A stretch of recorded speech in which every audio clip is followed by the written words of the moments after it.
Pregnant lady ప్రశాంతంగా ప్రసవించి తన బిడ్డను కూడా చూసుకోలేని పరిస్థితి ఈరోజు మనం చూస్తూ ఉన్నాం. ఈరోజు మెడికల్లో మనం చూసుకుంటే మెడికల్ ఫీల్డ్ అనేది ఎంతో అడ్వాన్స్డ్గా ఉంది.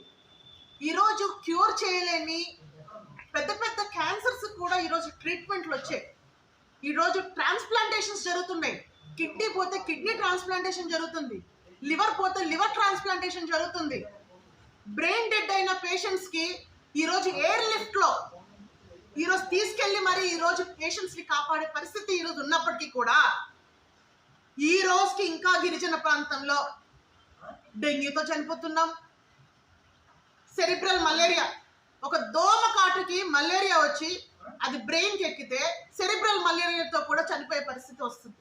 ఒక యాక్సిడెంట్ అయితే బ్లడ్ లేక బ్లడ్ అవసరం కోసం చూసుకుంటూ చనిపోయే పరిస్థితి కనిపిస్తూ ఉంది. సో ఇలాంటి పరిస్థితుల నుంచి మనం ఓవర్కమ్ చేయాలంటే దీని మీద ఒక సుదీర్ఘమైనటువంటి రివ్యూ జరగాలి. ప్రభుత్వం ఖచ్చితంగా దీని మీద దృష్టి పెట్టి మనకున్నటువంటి పిహెచ్సి పరిధిలో అంబులెన్సెస్ ఉండాలి, డాక్టర్స్ని ఖచ్చితంగా 2 డాక్టర్స్ని నియమించాలి. అదేవిధంగా మందులు అందుబాటులో అందరికీ ఉండేలాగా చూడాలి.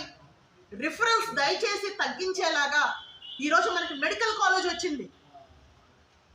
మెడికల్ కాలేజ్ అంటేనే ఈరోజు అన్ని డిపార్ట్మెంట్ సంబంధించి అసిస్టెంట్ ప్రొఫెసర్లు అందరూ కూడా ఉండాలి.